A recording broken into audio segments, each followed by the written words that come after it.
Good morning ಎಲ್ರಿಗೂ. ಇವತ್ತು ನಾವು ಸ್ವಲ್ಪನೂ ಗಂಟಿಲ್ದೇ ಕೇವಲ 20 ನಿಮಿಷದಲ್ಲಿ ಬಿಸಿ ಬಿಸಿ ರಾಗಿ ಮುದ್ದೆನ ಹೇಗೆ ಮಾಡೋದು ಅಂತ ನೋಡ್ಕೊಂಡು ಬರೋಣ. ಫಸ್ಟು ನಾನೊಂದು ಪಾತ್ರೆನ ತೊಗೊಂಡಿದ್ದೀನಿ. ಒಂದು ಪಾತ್ರೆನ ತೊಗೊಂಡೋದಕ್ಕೆ ಇವಾಗ ಈ ಲೋಟದಲ್ಲಿ 2 ಲೋಟ ನೀರನ್ನ ಹಾಕ್ತಾಯಿದ್ದೀನಿ. ನಾನು ಇಬ್ಬರಿಗೆ ಮುದ್ದೆ ಮಾಡ್ಕೋತಾ ಇರೋದ್ರಿಂದ ನಾನು 2 ಲೋಟ ನೀರನ್ನ ಹಾಕ್ತಾಯಿದ್ದೀನಿ. ನಿಮ್ಗೆ ಎಷ್ಟು ಜನಕ್ಕೆ ಬೇಕು ಅಷ್ಟು ನೋಡಿಕೊಂಡು ನಿಮ್ಗೆ ಅಳತೆಗೆ ತಕ್ಕಂಗೆ ನೀರನ್ನ ಹಾಕ್ಕೊಳ್ಳಿ. ನಾನಿಲ್ಲಿ 2 ಲೋಟ ನೀರನ್ನ ಹಾಕ್ಕೊಂಡೆ. ಇವಾಗ ಗ್ಯಾಸ್ನ ಹಚ್ಕೊಂಡು ಇದನ್ನು ಸ್ವಲ್ಪ ಉಗುರು ಬೆಚ್ಚಗಾಗೋಷ್ಟು ಬಿಸಿ ಮಾಡ್ಕೋಬೇಕು. ಇವಾಗ ನೋಡಿ, ಉಗುರು ಬೆಚ್ಚಗಾಗೋಷ್ಟು ನೀರು ಬಿಸಿ ಆಗ್ತಿದ್ದಂಗೆ ಗ್ಯಾಸ್ನ ಲೋ ಫ್ಲೇಮ್ ಮಾಡಿಕೊಂಡು ಇದಕ್ಕೆ ಒಂದು 2 ಸ್ಪೂನ್ ಆಗೋಷ್ಟು ರಾಗಿ ಹಿಟ್ಟನ್ನು ಹಾಕೋತಾ ಇದ್ದೀನಿ. 2 ಸ್ಪೂನ್ ಆಗೋಷ್ಟು ರಾಗಿ ಹಿಟ್ಟನ್ನು ಹಾಕ್ಕೊಂಡು ಇದನ್ನು ಈಗ ಸ್ವಲ್ಪನೂ ಗಂಟಿಲ್ದೇ ನೀಟಾಗಿ ಕದ್ರುಕೊಳ್ಳೋಣ. ಒಂದು 2 ಮಿನಿಟ್ಸ್ ಸ್ವಲ್ಪನೂ ಗಂಟಿಲ್ದೇ ನೀಟಾಗಿ ಕದ್ರುಕೊಳ್ಳಿ. ನೋಡಿ, ಈ ರೀತಿ ಸ್ವಲ್ಪನೂ ಗಂಟಿಲ್ಲದೆ ಇರೋ ಥರ ಕದ್ರತಾ ಇರಬೇಕು. ಒಂದು 2 ಮಿನಿಟ್ಸ್ ಇದೇ ಥರ ಮಾಡಿದ್ರೆ ಸ್ವಲ್ಪನೂ ಗಂಟಿರಲ್ಲ.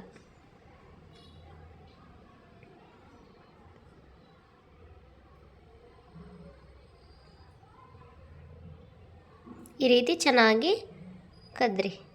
ಅವಾಗ ಸ್ವಲ್ಪನೂ ಗಂಟಾಗಲ್ಲ, ಮುದ್ದೆನೂ ಸ್ವಲ್ಪನೂ ಗಂಟಿರಲ್ಲ. ಲೋ ಫ್ಲೇಮಲ್ಲೇ ಇರಬೇಕು.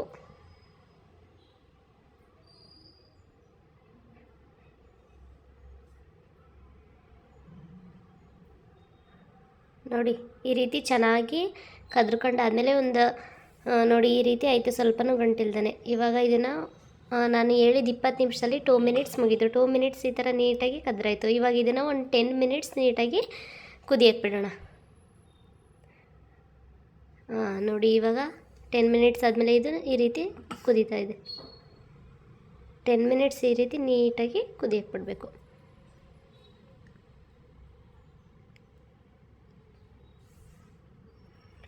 ಇದು ಚೆನ್ನಾಗಿ ಕುದಿ ಬಂದೈತೆ. ಇವಾಗ ಇದಕ್ಕೆ ನಾನು ಒಂದು ಬಟ್ಲು ರಾಗಿ ಹಿಟ್ಟನ್ನು ಹಾಕೋತಾ ಇದ್ದೀನಿ. ನಾವು ನೋಡ್ಕೊಂಡು ಹಾಕೋಬೇಕು. ಜಾಸ್ತಿ ಆದರೆ ಮುದ್ದೆ ಫುಲ್ಲು ಗಟ್ಟಿ ಇರುತ್ತೆ, ಕಡಿಮೆ ಆದರೆ ತಿಳಿಯಾಗಿ ಗಂಟು ಥರ ಆಗುತ್ತೆ. ನಮ್ಗೆ ಎಷ್ಟು ಬೇಕೋ ಅಳತೆಗೆ ನೋಡಿಕೊಂಡು ನೀರು ಎಷ್ಟು ಹಾಕಿದ್ದೀವಿ ಅಷ್ಟನ್ನು ರಾಗಿ ಹಿಟ್ಟನ್ನ ನೋಡ್ಕೊಂಡು ಹಾಕೋಬೇಕು.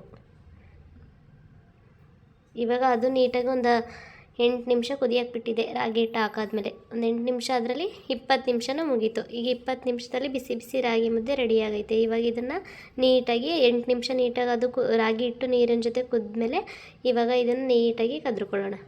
ಇಲ್ಲಿ ಈ ರೀತಿ ನೀಟಾಗಿ ಕದ್ರಬೇಕು.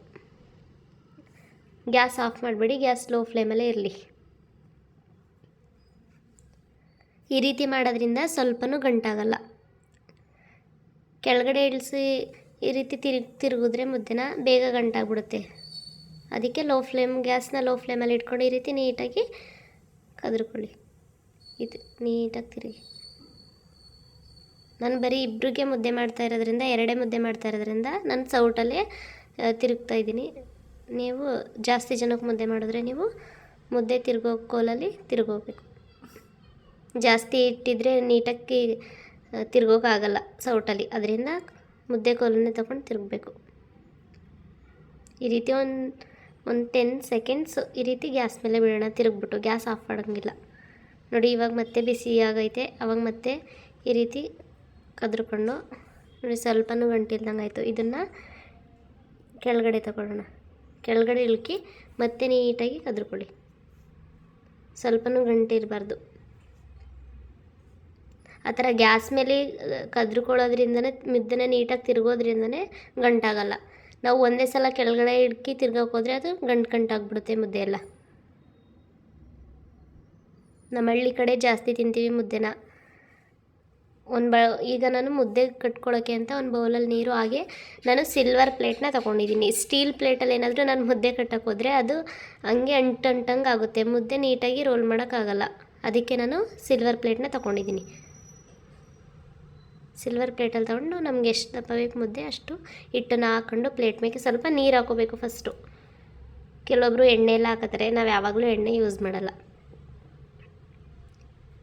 ನೀಟಾಗಿ ಇವಾಗ ಅದನ್ನು ನಮಗೆ ರೌಂಡ್ ಶೇಪ್ ಬರೋ ಥರ ನೀಟಾಗಿ ಬಿಸಿ ಬಿಸಿ ಇರುತ್ತೆ. ನೀರೊಳಗಡೆ ಕೈ ಹಾಕಿ ನೀಟಾಗಿ ನೀರು ತೊಗೊಂಡು ಕಟ್ಕೋಬೇಕು. ನೋಡಿ, ಸ್ವಲ್ಪನೂ ಗಂಟಾಯ್ತಾ? ಸ್ವಲ್ಪನೂ ಗಂಟಿಲ್ಲ.